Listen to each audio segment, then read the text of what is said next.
the trustworthiness of the Gospels. Luke begins his Gospel writing this: "Many have undertaken to draw up an account of the things that have been fulfilled among us, just as they were handed down to us by those who from the first were eyewitnesses and servants of the word."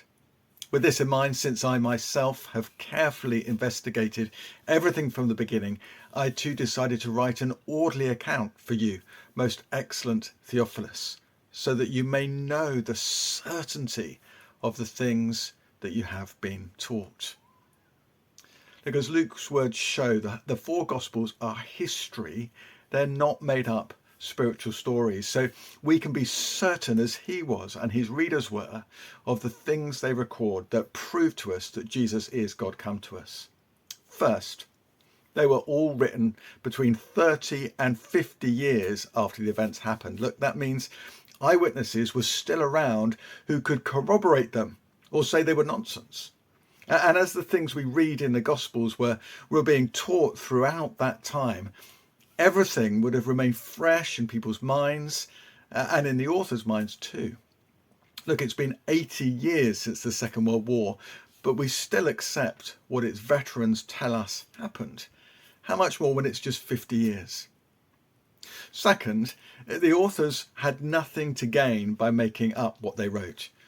The first Christians, they were rejected, arrested, attacked, even executed for what they believed. Now, given that, there's no way Mark and Luke would have stuck to their accounts unless they were absolutely sure that what they had recorded from the apostles was really true.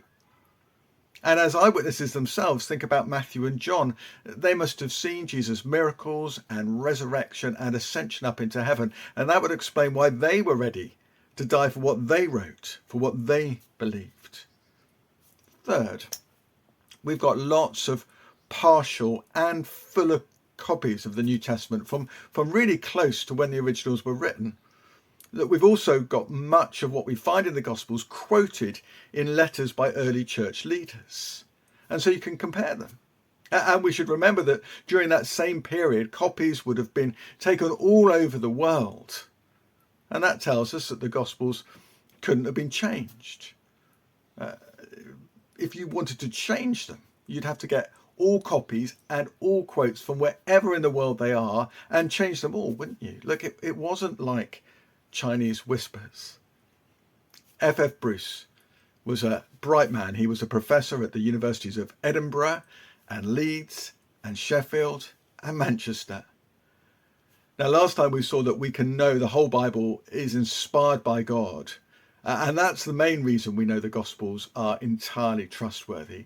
But F.F. Bruce wrote that even if we look at the New Testament as just another history book from that period, even then, the reliability of what we have, when you take them like other books from that time, would be generally regarded as beyond all doubt.